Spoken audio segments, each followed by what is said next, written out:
Dia mengarahkan pasukan dia untuk buat satu Kaabah. Untuk buat satu Kaabah juga dekat Yaman. Dan Kaabah itu bernama Kaabah Abraha. Assalamualaikum warahmatullahi wabarakatuh. Hari ini saya nak kongsikan berkaitan dengan datuk kepada Nabi SAW.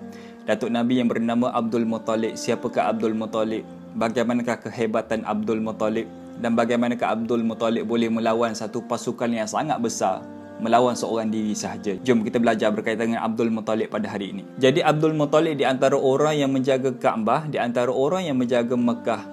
Ramai orang yang respect, ramai orang yang segan dengan kehebatan Abdul Muttalib. Bahkan dialah yang mengetuai Mekah pada masa itu. Dialah ketua Mekah, presiden Mekah, pembesar Mekah. Bila mana nak buat satu keputusan berkaitan kota Mekah, maka orang akan rujuk dia, orang akan minta pandangan daripada Abdul Muttalib.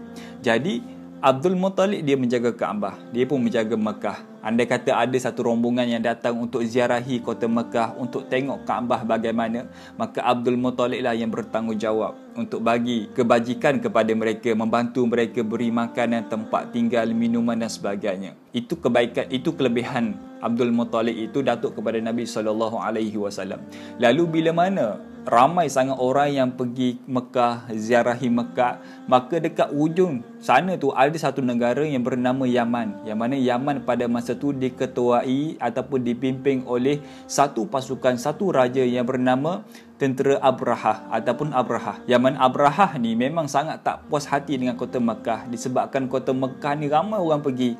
Meskipun Yaman pada masa tu dah pun besar, meskipun Yaman pada masa tu dah pun canggih, tapi tetap orang akan pergi juga dekat kota Mekah untuk ziarahi Kaabah. Meskipun saking ramai yang pergi dekat kota Mekah, bayangkan masyarakat dekat Yaman pun akan berhijrah, akan pergi dekat kota Mekah untuk melihat bagaimanakah Kaabah, untuk ziarahi Kaabah dan sebagainya. Ketika itulah Abraha dirasa macam tak puas hati.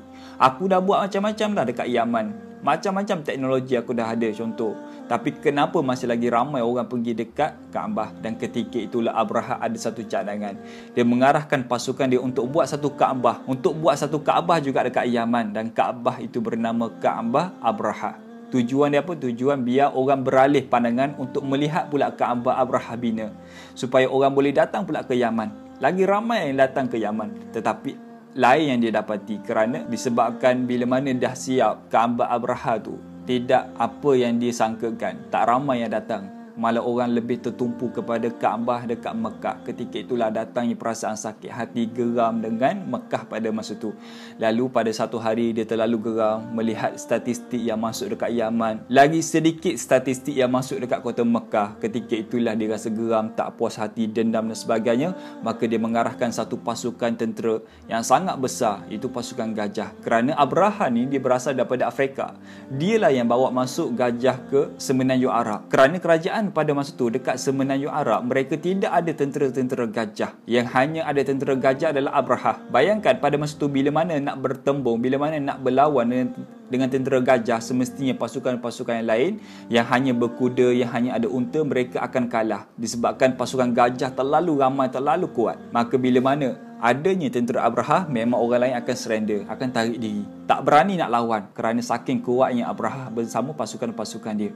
Maka bila mana satu hari dia mengarahkan pasukan dia untuk bersiap, pasukan bergajah lah. Maka bersiaplah pasukan bergajah dengan pasukan bala tentera yang sangat ramai. Bergeraklah mereka daripada bumi Yaman ke bumi Mekah dalam keadaan memang niat mereka nak meruntuhkan, nak menghancurkan Kaabah pada masa itu. Lalu bila mana mereka berjalan, ramai orang dah tahu yang pasukan Abraha telah pun mempersiapkan diri mereka, telah pun mempersiapkan satu pasukan yang ramai semata-mata nak serang Kaabah. Ketika itulah berita akan penyerangan Abraha telah pun sampai dekat kota Mekah. Bising satu Mekah mengatakan Abraha nak serang Kaabah, Abraha nak serang Kaabah. Bagaimana kita nak buat? Bayangkan kota Mekah tu memang kota yang besar, tentera pun ramai, masyarakat pun hebat, pahlawan pun ramai. Tetap mereka akan rasa takut bila mana ada satu pasukan yang sangat kuat. Malah pasukan itu adanya tentera-tentera bergajah, disebabkan itulah mereka rasa takut. Bagaimana kita nak buat? Lalu disampaikan kepada Abdul Muttalib, wahai Abdul Muttalib, sesungguhnya tentera Abraha dalam perjalanan nak serang Kaabah, nak serang kota Mekah. Bagaimana kita nak buat? Maka kata Abdul Muttalib, bertenang, bawakan ke semua masyarakat Mekah pergi naik atas bukit. Jangan turun selagi mana aku tidak izinkan kalian untuk turun. Pergi bersembunyi dekat atas bukit sana. Maka dibawalah ke semua masyarakat Mekah bersembunyi dekat bukit sana. Maka tak lama kemudian Abraha tu hampir sampai. Bila mana dalam perjalanan dia nampak ada orang yang tengah menjaga unta. Ada orang yang tengah menjaga unta. Ketika itulah Abraha tanya kepada yang menjaga unta, wahai pemuda, unta siapakah yang kamu jaga ni? Sebab unta tu sangat banyak. Ada riwayat mengatakan 100 ekor unta yang dijaga pada masa tu. Dan ketika itulah, unta yang aku jaga ini adalah unta pemilik ketua Mekah sekarang, itu Abdul Muttalib. Ketika itulah Abraha kata, tinggalkan unta ini kepada aku, andai kata kamu nak selamat. Tinggalkan unta ini kepada aku, andai kata kamu nak selamat. Dan bawalah Abdul Muttalib datang, ambil sendiri. Maka ketika itulah berita rampasan unta Abdul Muttalib sampai kepada Abdul Muttalib. Sesungguhnya unta tuan telah pun dirampas oleh Abraha. Ketika itulah apa yang dibuat oleh Abdul Muttalib, datuk kepada Nabi SAW. Adakah dia mengarahkan satu pasukan yang ramai? Adakah dia mempersiapkan bala tentera yang ramai? Tidak. Dia pergi seorang diri je. Dia pergi seorang diri. Bila mana sampai dekat tentera Abraha, ada riwayat mengatakan bila mana sampai je Abdul Muttalib dekat tentera Abraha yang bergajah tu, ketika itulah ada riwayat mengatakan kesemua gajah pada masa tu tunduk kepada Abdul Muttalib. Terkejut Abraha ketika itu melihat bagaimana gajah-gajah yang dimiliki oleh dia boleh tunduk kepada Abdul Muttalib, yang menyebabkan gajah yang dinaiki oleh Abraha sendiri pun yang paling besar tunduk juga kepada Abdul Muttalib. Ketika itulah datang dalam perasaan Abraha, patutlah Mekah ni hebat. Patutlah kota Mekah ni hebat disebabkan orang yang menjaga kota Mekah adalah orang yang hebat. Dia datang perasaan nak serang ke tidak, nak serang ke tidak, masih lagi ragu-ragu. Tapi disebabkan dia kata kita dah sampai, alang-alang dah sampai, baik kita serang. Alang-alang dah sampai, baik kita serang. Wahai Abraha, unta yang kamu ambil itu adalah unta milik aku. Adapun Kaabah bukan milik aku. Kaabah itu ada tuan dia. Dan kembalikan unta yang kamu ambil daripada aku. Tengok betapa berani dia datang seorang diri dengan pasukan yang ramai. Dia kata macam tu. Ketika itulah datang sifat kagum kepada Abdul Muttalib. Maka diserahkan balik unta tu. Maka dekat sinilah ulama mengkaji dekat mana Nabi ada sifat keberanian, dekat mana Nabi ada kehebatan. Disebabkan bagaimana keturunan Nabi, datuk Nabi SAW mempunyai sifat keberanian tinggi, kehebatan, menyebabkan sifat itu pun ada kepada Nabi SAW. Maka pergilah tentera Abraha untuk serang Kaabah. Ketika itulah Allah datangkan bantuan yang mana berbentuk burung. Yang mana burung tu dekat kaki burung adanya batu-batu daripada neraka. Maka dilemparkan dekat tentera Abraha dan kesemuanya mati. Dan ada riwayat mengatakan Abraha tak sempat mati dan dia sempat pulang ke Yaman.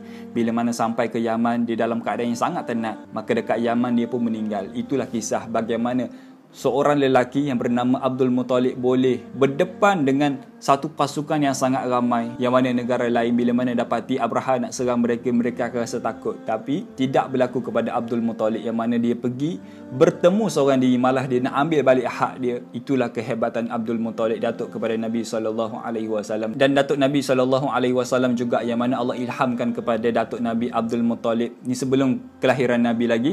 Allah ilhamkan kepada datuk Nabi dekat mana adanya sumber air Zam-Zam. Kerana pada masa tu, pada zaman itu, air Zam-Zam telah pun tertanam dalam pasir, dalam tanah, sehingga kan mereka tak tahu dekat mana sebenarnya sumber air Zam-Zam.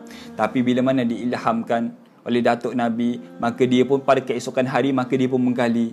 Ketika itulah masyarakat Mekah kata, wahai Abdul Muttalib, kenapa kamu buat satu perbuatan yang sia-sia? Mana mungkin akan ada air di tanah yang gersan ini? Mana mungkin ada air di tengah-tengah padang pasir yang sangat panas hari ini? Itulah Abdul Muttalib, dia tak kisah.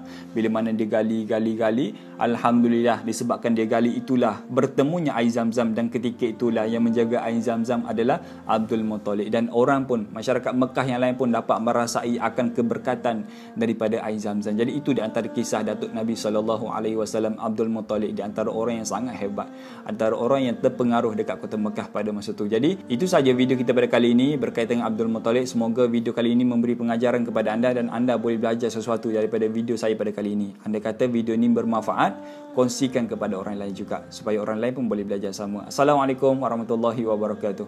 Okay, satu lagi sebelum saya habiskan video kita kepada kali ini, iaitu saya nak kongsikan kepada anda, iaitu satu produk itu daripada saya sendiri.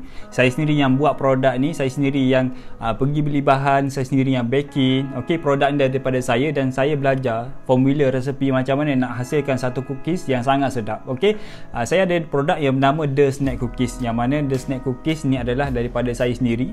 Just nak share kepada anda, saya ada dua flavor, saya ada dua preser, iaitu yang dekat tangan saya adalah preser V Cookies.